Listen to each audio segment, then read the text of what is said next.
Découvrez votre programme sur Public Sénat avec le Bon Coin Emploi Cadre.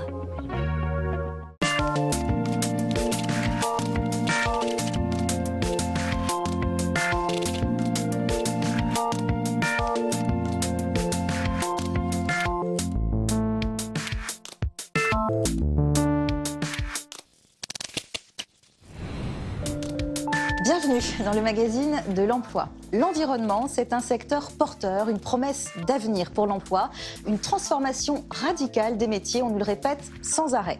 Il fallait bien une émission spéciale pour parler de ces mutations, de ces nouvelles perspectives qu'offrent les métiers verts et verdissants. Et oui, c'est comme ça qu'on les appelle.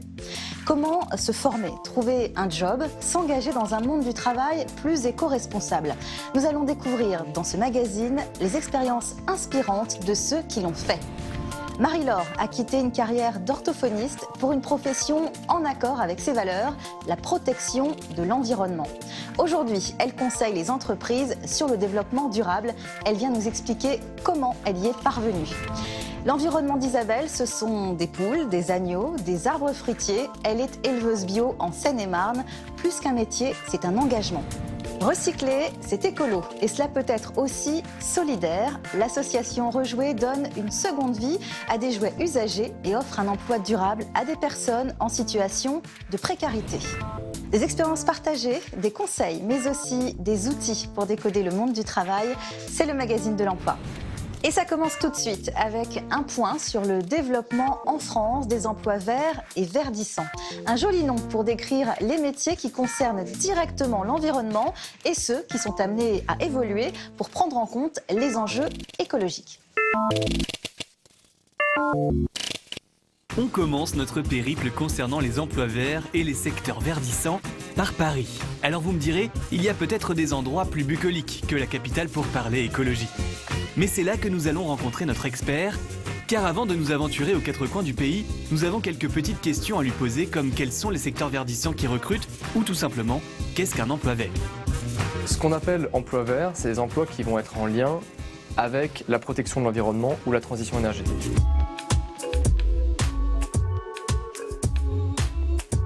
La protection de l'environnement, ça va être la gestion des déchets, la gestion des ressources en eau. Et après, une deuxième moitié, ça va être ce qu'on appelle la transition énergétique. Donc, c'est-à-dire le fait de passer d'une société où on consomme beaucoup d'énergie fossile, c'est-à-dire charbon, pétrole, gaz, vers une société qui est plutôt à base d'énergie renouvelable. Aujourd'hui en France, les métiers verts et verdissants, c'est 900 000 emplois. Ils se développent essentiellement dans 4 secteurs. La production d'énergie verte, les panneaux solaires, l'éolien, la protection de l'environnement avec la gestion des eaux usées, des déchets, la protection des sols, les transports et la rénovation énergétique. Le BTP, qui doit répondre à toutes ces préoccupations, est particulièrement concerné. Sur le bâtiment, il y a un gisement énorme d'emplois pour la transition énergétique. Ça suppose évidemment des activités riches en main-d'œuvre, donc un potentiel d'activité fort pour l'industrie du bâtiment en France, mais c'est des métiers qui demandent une certaine main-d'œuvre, une certaine connaissance technique. Et donc du coup, il y a aussi une question de changement de culture en quelque sorte pour augmenter le niveau de qualification dans une industrie qui n'avait pas forcément cette philosophie-là a priori. Cette philosophie, les entreprises que nous allons voir maintenant l'ont complètement intégrée. La première se trouve en Normandie, dans l'Eure, et plus précisément à quelques kilomètres de Vernon. Terre Solaire est une société spécialisée dans l'énergie photovoltaïque qui existe depuis 10 ans maintenant.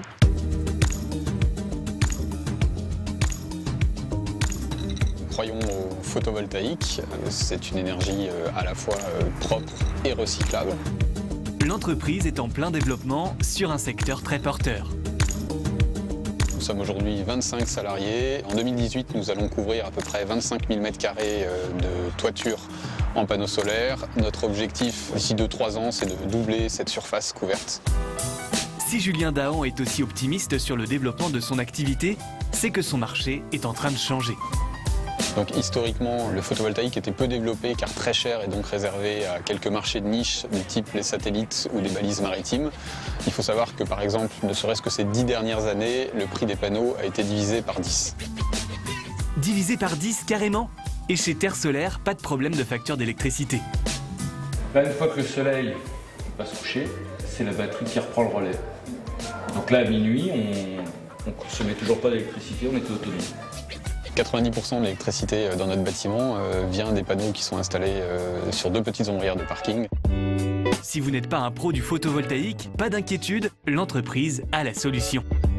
On ne s'attend pas à ce que les personnes qui postulent connaissent forcément le photovoltaïque au départ. Donc dans le parcours d'intégration de Terre Solaire, on inclut évidemment des formations aux spécificités des métiers photovoltaïques. Nous attachons beaucoup d'importance chez Terre Solaire à la notion de compagnonnage et au fait que les nouveaux soient formés par les plus anciens et de progresser tous ensemble, c'est quelque chose qui est très important chez nous. Et si travailler dans les énergies renouvelables vous fait envie, l'entreprise embauche. Donc là, on a des forts besoins de recrutement actuellement chez Terre Solaire et dans des postes très variés. Cela concerne à la fois des techniciens de chantier, donc techniciens plus avec un profil couvreur charpente, et des profils d'électriciens. Également, on a besoin d'ingénieurs études pour tout ce qui est dimensionnement en amont et d'ingénieurs commerciaux. Nous quittons les prairies normandes pour la Bretagne. Notre voyage à la rencontre des entreprises vertes se poursuit près de Rennes, dans la commune de Reux. C'est chez Paprec Bretagne, entreprise spécialisée dans le recyclage et la valorisation des déchets, que nous avons rendez-vous. Sur l'usine de Rennes, nous avons 2 spécificités. Nous avons du service aux entreprises, où nous traitons des déchets post-industriels, et du service aux collectivités locales, où là nous traitons du déchet post-consommation.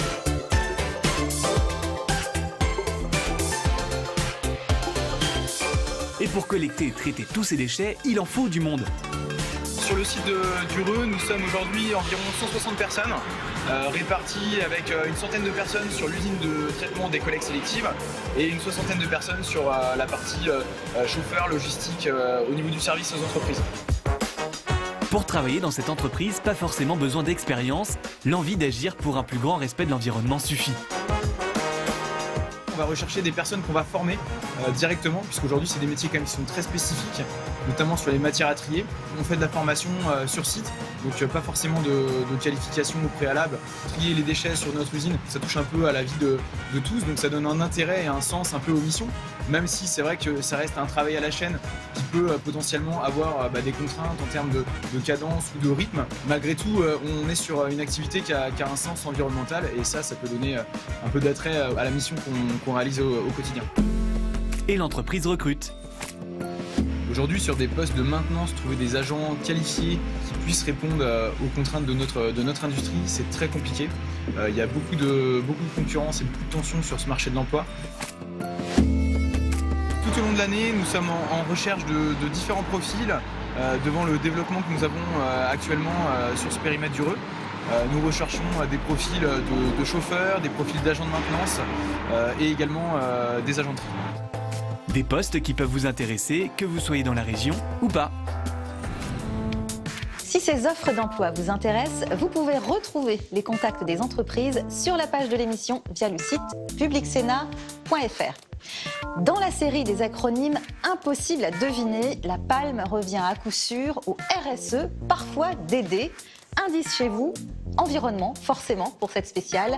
La solution est dans CQFD. CQFD, ce qu'il faut décoder. Manager, chargé de mission, ingénieur, on voit ce que c'est.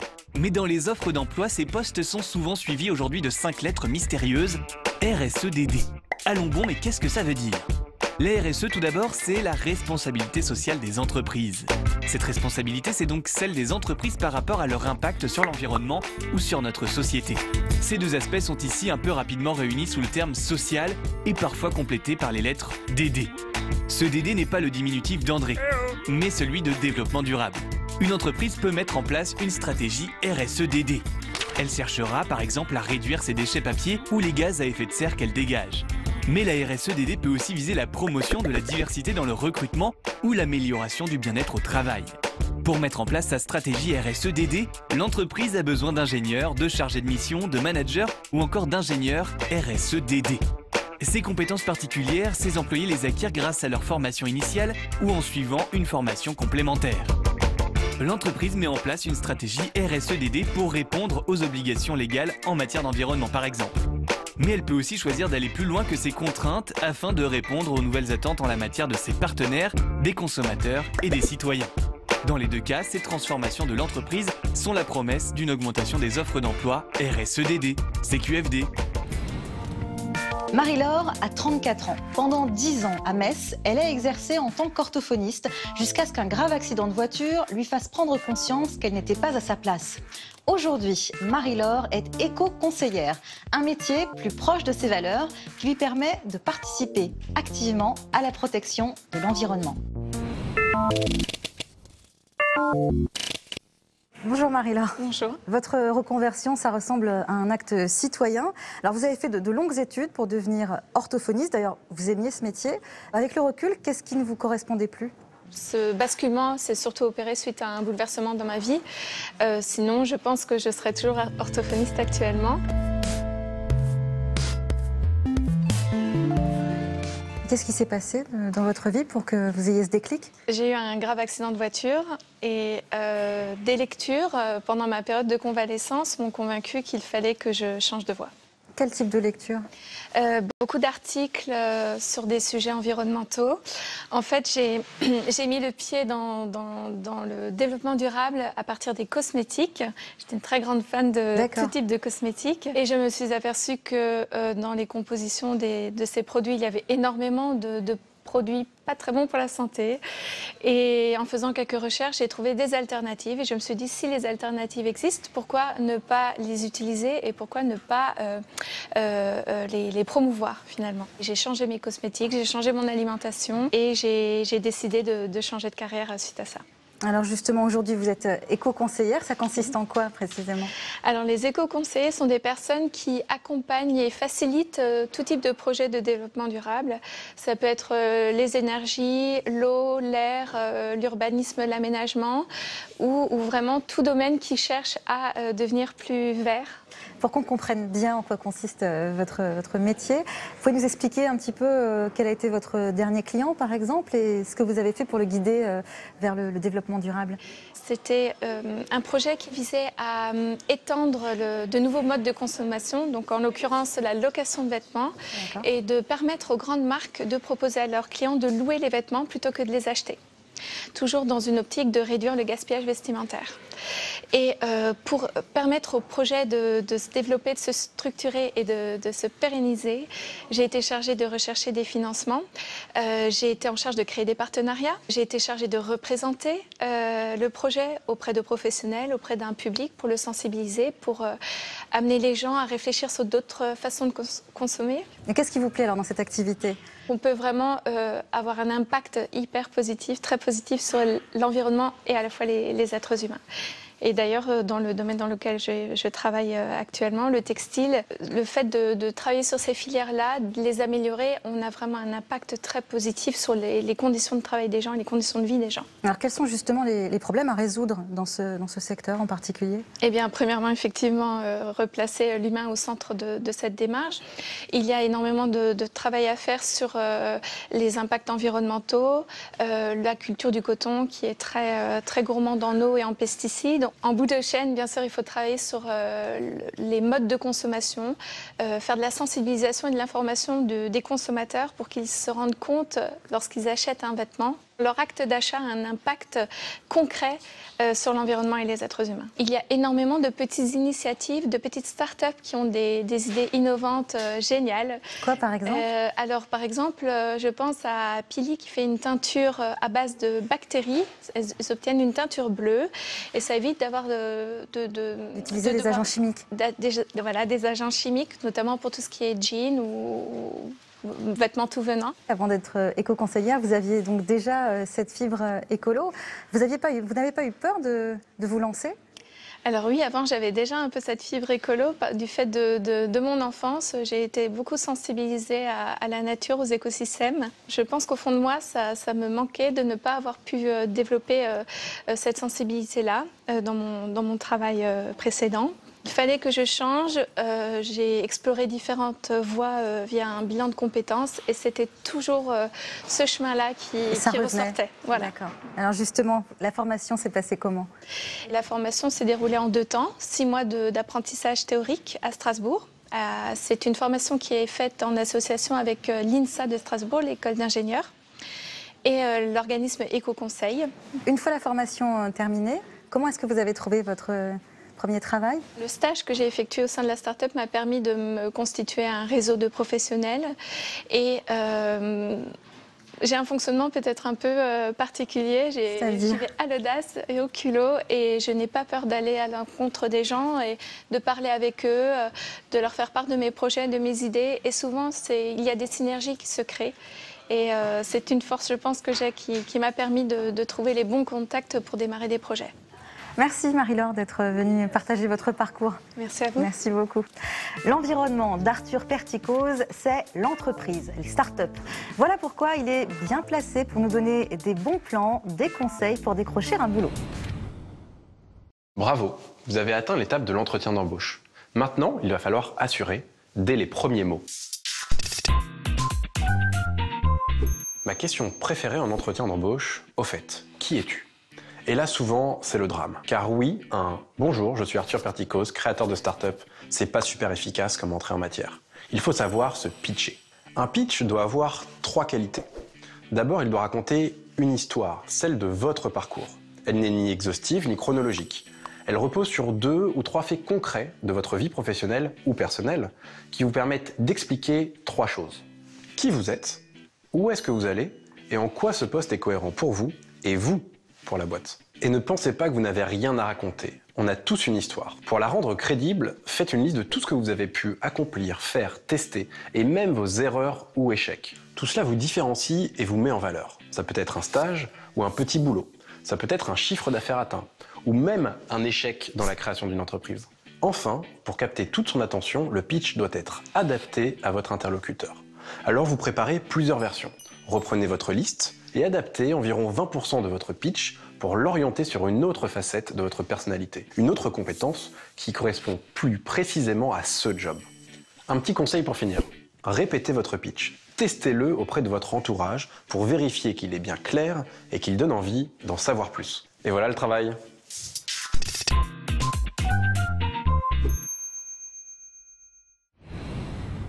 Travailler la terre, élever des animaux, Isabelle a ça dans le sang.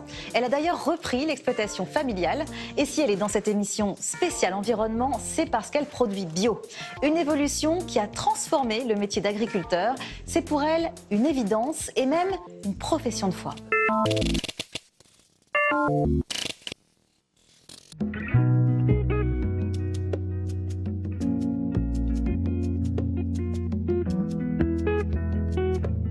J'ai un élevage de volailles où j'ai 700 volailles à l'année. La nourriture des volailles, c'est moi qui la produis et donc j'ai 14 hectares de céréales pour nourrir mes volailles. J'ai également des fruits. Alors comme c'est en bio, c'est des fruits diversifiés. Il y a un peu tout, il y a de la cerise, des pommes, des poires, des coings. Moi je fais partie de ce qu'on appelle les petites exploitations. Comme 30% des exploitations françaises, pas que des gros exploitants sur un gros tracteur, il y a beaucoup de petits exploitants. Salut les filles! Allez, pardon. On y va. Au préalable, j'étais fonctionnaire, donc j'ai quitté la fonction publique pour reprendre une partie d'exploitation agricole paternelle. Le déclic, ça a été entre autres que moi je digère très mal les fruits qui sont traités. Donc ça m'a alerté sur la nécessité du bio, on va dire. Et après, quelle contribution on peut donner pour le bio? On peut aller acheter ses produits dans les magasins bio. Mais moi, vu que j'aimais bien ce métier, travailler dehors, je me suis dit pourquoi pas, vu que mon père partait en retraite, je me suis dit je tente ma chance et je me lance dans cette activité. Mes revenus sont pas ce qu'il y a de plus intéressant, c'est pas ce qui fait rêver, mais moi ce que j'aime en fait c'est un mode de vie que j'ai adopté et je me vois pas vivre autrement. Et je me bats pour que ça puisse durer encore sur des générations parce qu'on est menacé par la mondialisation de l'agriculture et c'est une résistance, ouais. Mais je suis de plus en plus convaincue que de la résistance on va passer à la majorité. Alors mes parents m'ont dit t'es folle, déjà une reste fonctionnaire et deux t'y arriveras pas. Ce qui m'a fait plaisir c'est qu'au bout de 2 ans ils m'ont dit non on voit que là t'es dans ton élément et c'est bien ce que tu fais. Et donc mon père fait la promotion de mes produits et il vend aussi les produits bio. Venez les filles, venez. Gil. Les filles.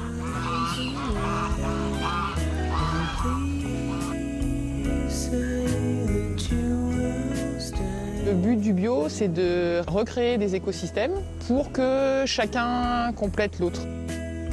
Donc les volailles sont sous verger, elles apportent de la nourriture au verger et elles désinfectent aussi le verger puisqu'elles mangent les insectes, les vers, etc. Les volailles produisent des déjections dans les vergers, ça apporte de l'azote, donc de l'engrais. Et le verger leur apporte aussi parce qu'elles mangent un petit peu de fruits. Il y a également des abeilles qui permettent la pollinisation des arbres. Donc chacun prend un petit peu sa part dans l'environnement et le principal c'est que moi je tire la mienne pour pouvoir en vivre.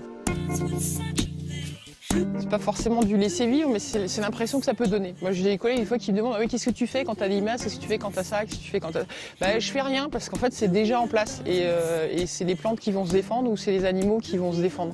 Donc, il faut vraiment bien réfléchir son système, bien l'installer. Et donc, l'agriculture biologique, c'est une agriculture hyper pointue. C'est pas comme on peut entendre l'agriculture de grand-papa où on a arrêté d'utiliser des produits chimiques. C'est pas du tout ça.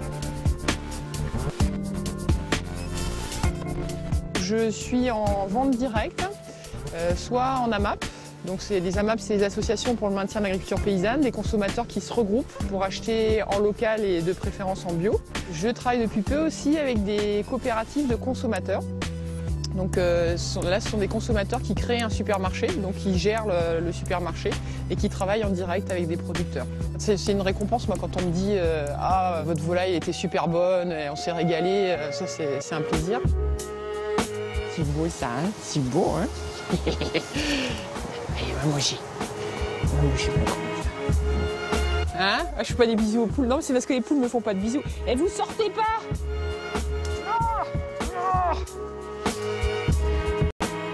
C'est marrant parce que quand j'ai des enfants qui viennent visiter, ils me disent « Oh, c'est quand même dur et tout, vous aimez ça ?» Et il y a un métier difficile, c'est quand on l'aime pas.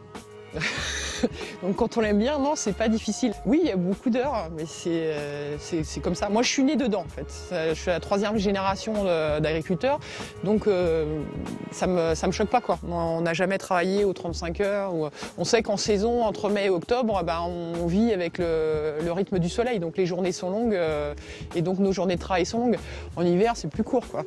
J'ai des animaux, donc moi je travaille tous les jours, sachant que le dimanche ça va me prendre une petite heure pour nourrir les animaux, donc c'est vraiment tout petit. C'est vrai qu'il y a des gens quand ils partent en vacances l'été, ils me disent « Oh ma pauvre, toi tu pars pas en vacances », mais moi je suis au paradis en été. C'est là qu'on a tous les fruits, qu'on récolte tout ce qu'on a préparé au printemps, et c'est génial, c'est le jardin d'Éden. Celui-là tu peux le laisser comme ça là, ça va tenir le ballot, en attendant qu'il y ait les patates, quand il y aura les patates ça va tenir les ballots.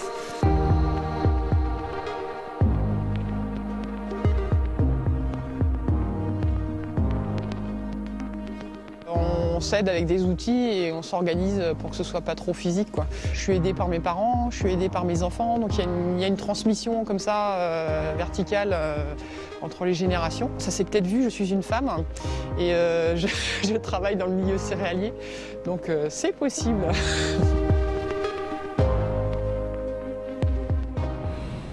On approche de Noël. Alors si sous le sapin que vous avez acheté pour pouvoir le replanter, vous posiez des jouets recyclés. Ça c'est écolo et c'est aussi solidaire quand c'est l'association Rejouer qui s'occupe de donner une seconde vie aux jouets. L'association Rejouer, le jouet solidaire, est un chantier d'insertion qui accompagne des personnes très éloignées de l'emploi, notamment 64% de femmes, vers un retour à l'emploi, à la formation et à une vie stable et sereine. On va résoudre leurs problématiques sociales, c'est-à-dire le logement, le surendettement, les problématiques de santé qui sont des freins pour se projeter dans un projet professionnel. Et ensuite, on va construire avec ces personnes un projet professionnel dans lequel il y a une partie de formation sur le chantier d'insertion aux différents métiers du chantier, puis une partie plus adaptée à leur projet professionnel, par exemple des formations en langue, des formations sur des savoirs de base comme le calcul, mais aussi des formations plus spécifiques sur apprendre à conduire par exemple, ou qui sont des certifications pour aller vers d'autres métiers. Un jouet remis à neuf par l'association, c'est idéal pour Noël. Il permet de faire 3 bonnes actions. Faire plaisir à un enfant, recycler au lieu de jeter et aider une personne à se réinsérer dans le monde du travail. Grâce à Rejouer, cherché un emploi dans la formation que j'ai faite dans la sécurité incendie. J'ai acquis des compétences qui vont me permettre de travailler dans mon prochain emploi, de travailler en équipe, le sens de la communication, le respect de la hiérarchie. Et je pense qu'il y a plein de compétences à rejouer qu'on peut acquérir qui peuvent m'aider à avancer dans mon prochain métier. Le mois de décembre est une période très active pour l'association, mais c'est toute l'année que l'on constate son efficacité.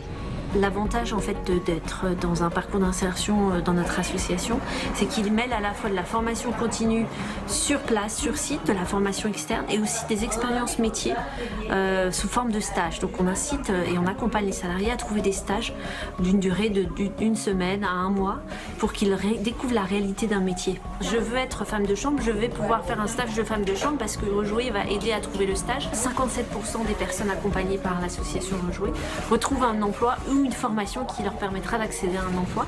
Si vous souhaitez contacter Rejouer ou si vous êtes une association et que vous souhaitez présenter votre initiative, toutes les infos sont évidemment à retrouver sur la page de l'émission via le site publicsena.fr. Avant de se quitter, petit tour d'horizon des rendez-vous à ne pas manquer dans toute la France pour optimiser vos recherches d'emploi. C'est l'agenda de la semaine.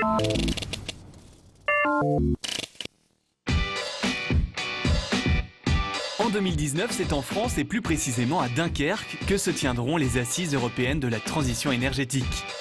À cette occasion, un carrefour des métiers de ce secteur porteur se tiendra dans la ville au Palais des Congrès du 22 au 24 janvier.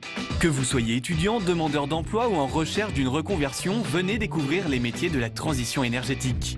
C'est gratuit mais il faut s'inscrire sur le site assise-énergie.net. Vous avez envie d'exercer un emploi vert ou d'élargir vos compétences à la RSEDD?